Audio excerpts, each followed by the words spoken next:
Stage پر تشریف فرما معزز مقتدر علماء کرام و سامعین حضرات، السلام علیکم ورحمۃ اللہ وبرکاتہ۔ وعلیکم السلام ورحمۃ اللہ وبرکاتہ۔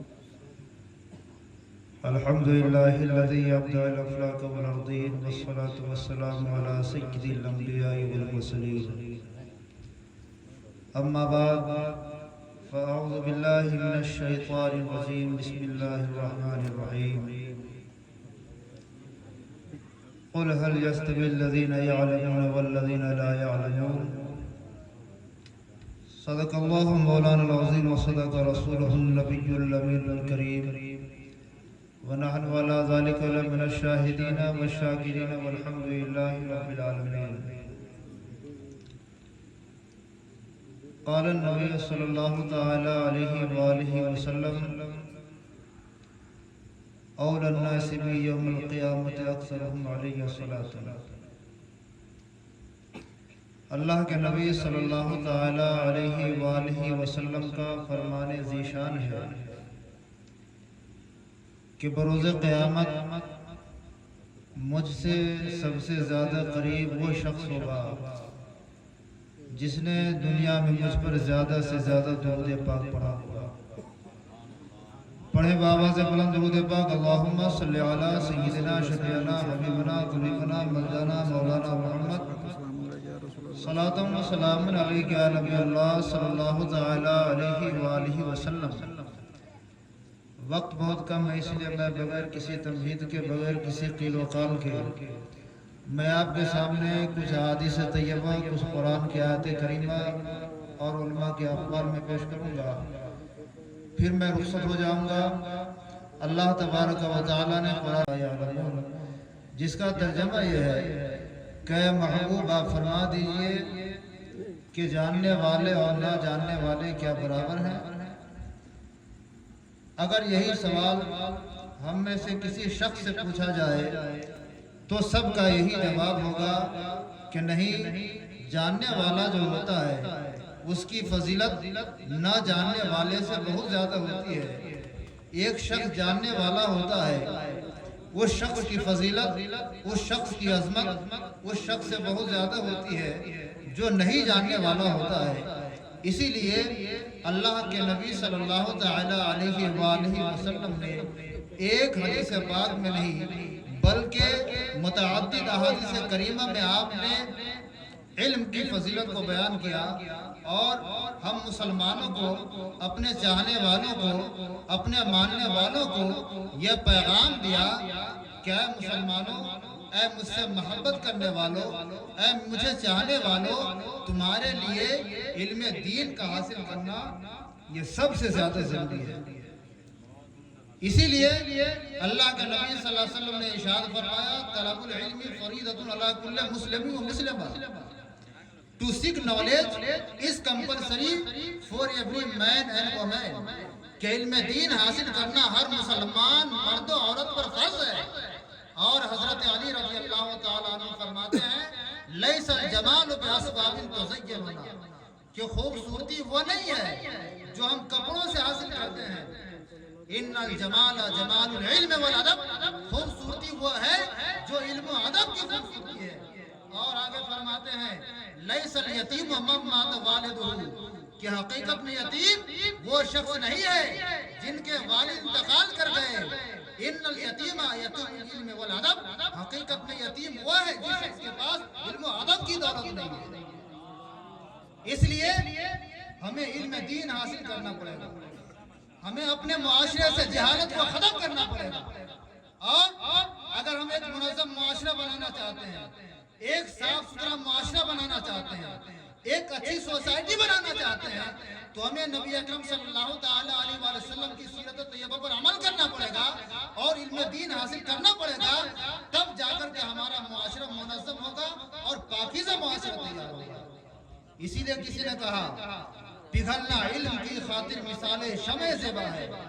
پگھلنا علم کی خاطر مثال شمع زیبا ہے، بغیر اس کے نہیں پہچان سکتے ہم خدا کیا ہے۔ اگر خدا کی پہچان چاہتے ہیں مسلمانوں تو ہمیں علم دین حاصل کرنا پڑے گا۔ اسی لیے آج ہمارے معاشرے میں جو برائیاں جنم لے رہی ہے، اس میں سب سے زیادہ دخل اگر کسی چیز کا ہے تو جہالت کا ہے۔ جہالت یہ ایسی بیماری ہے جس کے ذریعے سے انسان روز بروز تنزلی کی طرف بڑھ جاتا ہے، ترقی کبھی نہیں کر سکتا۔ آج ہم کیا کہتے ہیں کہ ہمارے گھر میں ایک ڈاکٹر ہونا چاہیے، ہمارے گھر میں ایک انجینئر ہونا چاہیے، ہمارے گھر میں ایک پروفیسر ہونا چاہیے، صحیح میں ہونا چاہیے۔ لیکن مسلمانوں حقیقت یہ ہے کہ ہمارے گھر میں ڈاکٹر بننے سے پہلے ایک عالم دین ہونا چاہیے، پروفیسر بننے سے پہلے ایک حافظ قرآن ہونا چاہیے، ایک ماسٹر بننے سے پہلے عالم دین ہونا چاہیے۔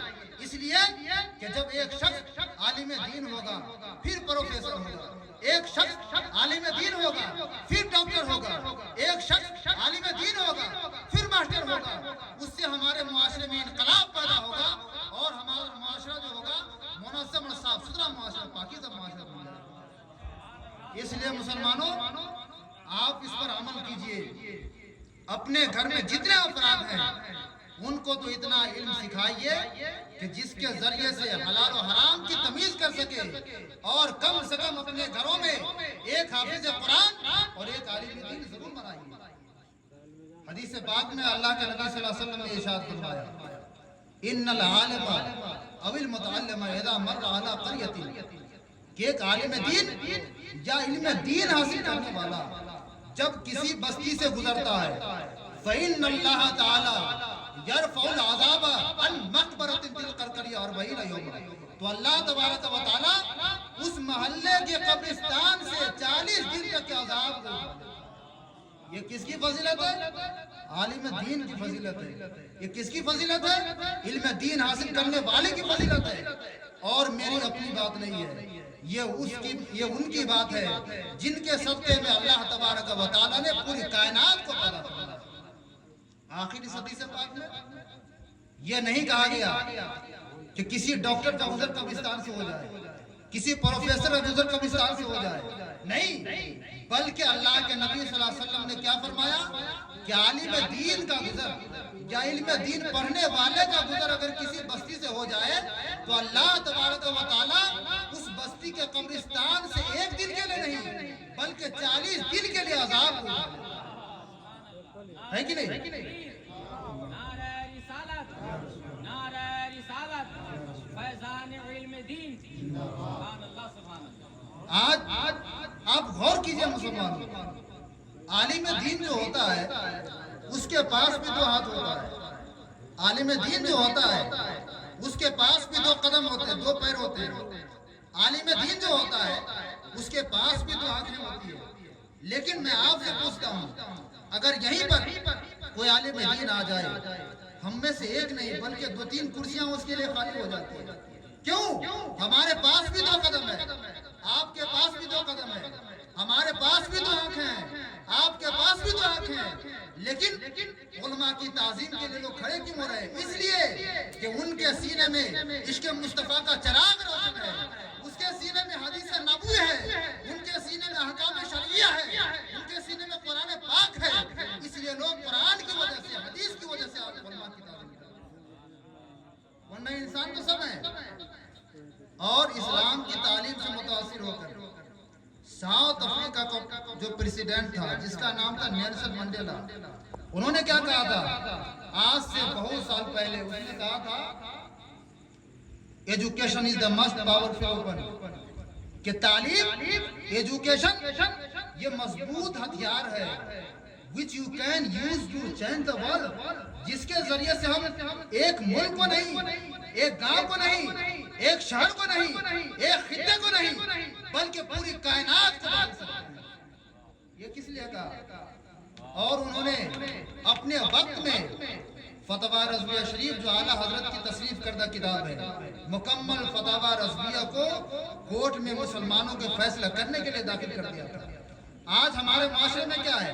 14 سال کا بچہ، 15 سال کا بچہ، 20 سال کا بچہ جسے علم دین سیکھنا چاہیے، ایجوکیشن حاصل کرنی چاہیے، آج وہ عیاشی میں مبتلا ہے، شراب نوشی کی عادت میں پڑا ہوا ہے، کوئی گاجا کھا رہا ہے، کوئی بھانگ کھا رہا ہے، کوئی منشیات کا استعمال کر رہا ہے، لیکن مسلمانوں یاد رکھیے کہ یہ زندگی کو برباد کرنے کی طرف ہماری قوم جو جا رہی ہے اس کی وجہ صرف یہ ہے کہ ہم نے اپنے آپ کو علم دین سے دور کر دیا.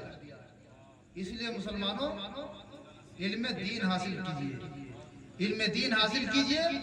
اس کے بعد میں یہ نہیں کہتا کہ ڈاکٹر نہیں بننا چاہیے، ماسٹر نہیں بننا چاہیے، پروفیسر نہیں بننا چاہیے، سب بنیے. آپ انگریزی کی تعلیم حاصل کیجئے، نیپالی کی تعلیم حاصل کیجئے، میتھ کی تعلیم حاصل کیجئے، ریاضی کی تعلیم حاصل کیجئے، تمام علوم حاصل کیجئے، لیکن تمام علوم سے پہلے قرآن کی تعلیم حاصل کیجئے، حدیث کی تعلیم حاصل کیجئے. آج ہماری عمر 50 سال کی ہو جاتی ہے، 70 سال کی ہو جاتی ہے، 40 سال کی ہو جاتی ہے، صحیح سے کلمہ پڑھنے نہیں آتا، صحیح سے کلمہ پڑھنے کا طریقہ نہیں آتا، باپ کا انتقال ہو جاتا ہے، نماز جنازہ پڑھنے کا طریقہ نہیں آتا ہے.